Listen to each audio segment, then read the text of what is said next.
नमस्कार। देश की तमाम फटाफट खबरों में आपका स्वागत है। आप न्यूज़ के चैनल इसलिए देखते हैं ताकि आपको सूचना मिल सके, और अगर आप सूचना प्राप्त करना चाहते हैं तो आप ऐसे चैनल को सब्सक्राइब करें जिसमें सूचना हो। लेकिन यदि आपको ऐसे चैनल देखने हैं जिसमें सिर्फ किसी का अपमान होता हो, या आपके मन में गंदगी भरी जाती हो, या गंदगी भरने का काम होता हो, और हाँ, आपको ऐसी समस्याओं से जिसमें आपके बच्चों की फीस हो, बच्चों की बेरोजगारी से हो, या बढ़ते हुए पेट्रोल के दामों से हो, और इनसे कोई समस्या नहीं हो, तो आप किसी भी दूसरे मीडिया चैनलों पर होने वाली लड़ाई झगड़े की बहस को देख सकते हो। लेकिन एक बात याद रखो कि ऐसी बहस से आपको क्या फ़ायदा होने वाला है या आपके बच्चों को क्या नुकसान होने वाला है, इसको समझ के, इसको देखते हुए, विचार करते हुए वो चैनल सब्सक्राइब करें जिस पर खबरें हो और ऐसी अच्छी बहस हो जिससे आप और आपका परिवार और देश तरक्की कर सके। तो बढ़ते हैं खबरों की ओर। देश के डॉक्टर्स की शीर्ष संस्था इंडियन मेडिकल एसोसिएशन ने केंद्र और राज्य सरकारों से कोविड के खिलाफ जंग में कोई ढिलाई नहीं बरतने की अपील की है। संस्था ने चेताया है कि कोरोना की तीसरी लहर करीब ही है। संस्था ने इस मुश्किल वक्त पर देश के विभिन्न स्थानों पर अधिकारियों और लोगों द्वारा कोरोना मामलों में बढ़ते जा रहे आत्मसंतोष पर नाराजगी और दुख जताया है। आईएमए ने चेतावनी भरे लहजे में कहा है कि मेडिकल बिरादरी और राजनीतिक नेतृत्व के तमाम प्रयासों की बदौलत ही देश कोरोना महामारी की घातक दूसरी लहर से उबर पाया है।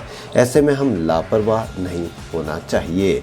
आईएमए की प्रेस विज्ञप्ति में कहा गया है कि उपलब्ध वैश्विक साक्ष्यों और किसी भी महामारी के इतिहास को देखते हुए कहा जा सकता है कि तीसरी लहर अपरिहार्य और करीब है। हालांकि ये बेहद दुर्भाग्यपूर्ण है कि देश में ज़्यादातर हिस्सों में सरकार और लोग आत्मसंतुष्ट हो गए हैं और कोविड प्रोटोकॉल का पालन किए बिना बड़ी संख्या में लोग एकत्र हो रहे हैं।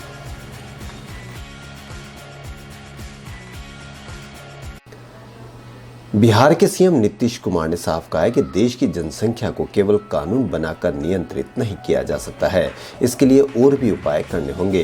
क्या देश में राष्ट्रीय स्तर पर जनसंख्या नियंत्रण कानून की जरूरत आ गई है?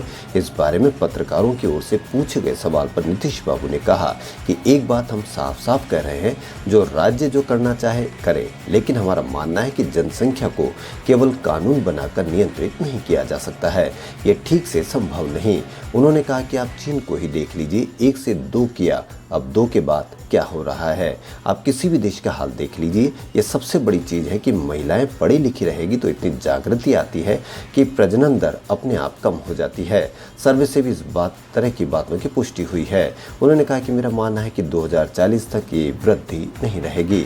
हमारी सोच साफ है, इसे कैसे कम कर सकते हैं।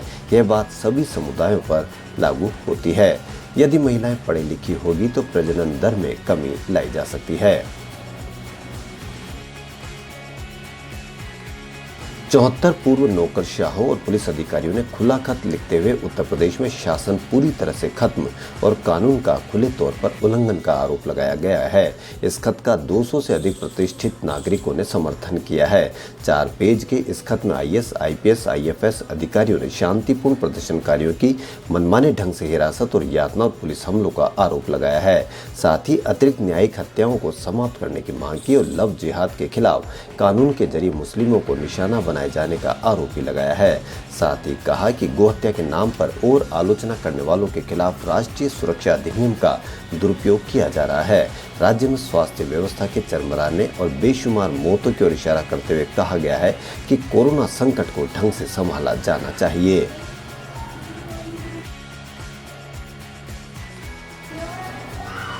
दिल्ली के प्राइवेट स्कूलों की एनुअल फीस और डेवलपमेंट फीस वसूलने की इजाजत देने वाले फैसले के खिलाफ अपील पर सुनवाई करते हुए दिल्ली हाईकोर्ट ने कहा कि यदि सुप्रीम कोर्ट के आदेश को ढंग से पढ़ लिया जाए तो पूरा विवाद ही खत्म हो जाए। उच्च न्यायालय ने संबंधित पक्षों को निर्देश दिया कि वह अंतिम दलीलें दायर करे। हाईकोर्ट ने सुनवाई 14 जुलाई को 2:30 बजे तक के लिए स्थगित कर दी है।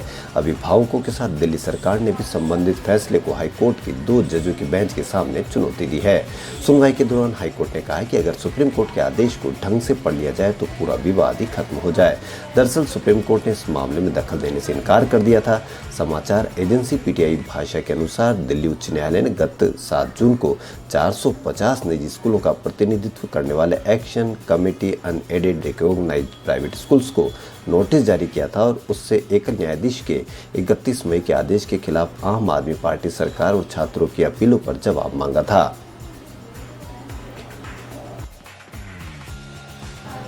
आबादी के लिहाज से देश के सबसे बड़े राज्य उत्तर प्रदेश में अगले वर्ष विधानसभा चुनाव होने हैं। यह चुनाव सत्तारूढ़ बीजेपी के लिए चुनौती भरे साबित होंगे और इसमें उसे अखिलेश यादव की समाजवादी पार्टी से कड़ा मुकाबला मिल सकता है। चुनाव के कुछ माह पहले समाजवादी पार्टी के लखनऊ स्थित ऑफिस के बाहर युवाओं के लिए 10 लाख नौकरियां और पूरे राज्य में 300 यूनिट फ्री बिजली के वादे वाले पोस्टर नजर आए। हिंदी भाषा में लिखे इन पोस्टरों में कहा गया है कि सत्ता में आने पर समाजवादी अपनी पहली मीटिंग में युवाओं को 10 लाख जॉब और पूरे यूपी में 300 यूनिट फ्री बिजली उपलब्ध कराएगी। इससे पहले समाजवादी पार्टी अध्यक्ष अखिलेश यादव घोषणा कर चुके हैं कि उनकी पार्टी 2022 के विधानसभा चुनाव में छोटी पार्टियों के साथ गठबंधन करेगी। गौरतलब है कि वर्ष 2017 में हुए विधानसभा चुनाव में बीजेपी ने 325 सीटों पर जीत हासिल की थी, जबकि समाजवादी पार्टी को महज 54 सीटें ही मिल पाई थी। बहुजन समाज पार्टी यानी बीएसपी की 19 और अन्य दलों को 5 सीटें मिली थी।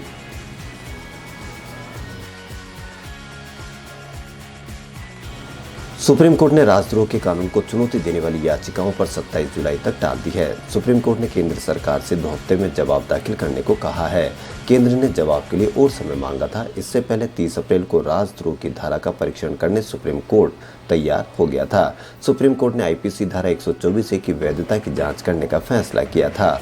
Justice U Lalit, justice Indira Banerjee और जस्टिस के.एम. जोसेफ की 3 जजों वाली बेंच ने केंद्र सरकार को नोटिस जारी कर जवाब मांगा था। 2 पत्रकार मणिपुर के किशोर चंद्र वांगखेम और छत्तीसगढ़ के कन्हैया लाल शुक्ला की याचिका पर यह नोटिस जारी किया है। इसमें बोलने और अभिव्यक्ति की स्वतंत्रता का उल्लंघन बताते हुए इस प्रावधान को चुनौती दी गई थी। खंडपीठ भारतीय दंड संहिता 1860 की धारा 124A को चुनौती देने वाली याचिका पर सुनवाई कर रही थी। इसके तहत राजद्रोह के अपराध में सजा दी जाती है। याचिका में दावा किया गया है कि धारा 124A बोलने और अभिव्यक्ति की स्वतंत्रता के मौलिक अधिकार का हनन है, जो कि संविधान के अनुच्छेद 19(1)(a) के तहत प्रदान की गई है।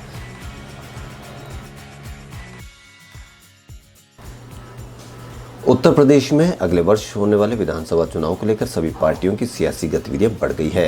कांग्रेस महासचिव प्रियंका गांधी वाड्रा ने उत्तर प्रदेश कांग्रेस सलाहकार परिषद व रणनीतिक ग्रुप के साथ वर्चुअली बैठक की, जिसमें महंगाई, कोरोना, पंचायत चुनाव और संगठन प्रशिक्षण शिविरों के मुद्दे पर चर्चा हुई। बैठक में प्रियंका ने कहा कि एनडीए सरकार के दौर में बढ़ती महंगाई से जनता परेशान है। पेट्रोल, डीजल, सरसों तेल, फल सब्जियों के दाम आसमान छू रहे हैं। किसानों से जुड़े मुद्दे पर उन्होंने कहा कि छुट्टा जानवर से किसान बेहाल है। किसान की लागत दोगुनी हो गई है, लेकिन आय घटी है। पंचायत चुनाव में बड़ी पैमाने पर हिंसा की घटनाओं पर उन्होंने योगी आदित्यनाथ की यूपी सरकार पर निशाना साधा है।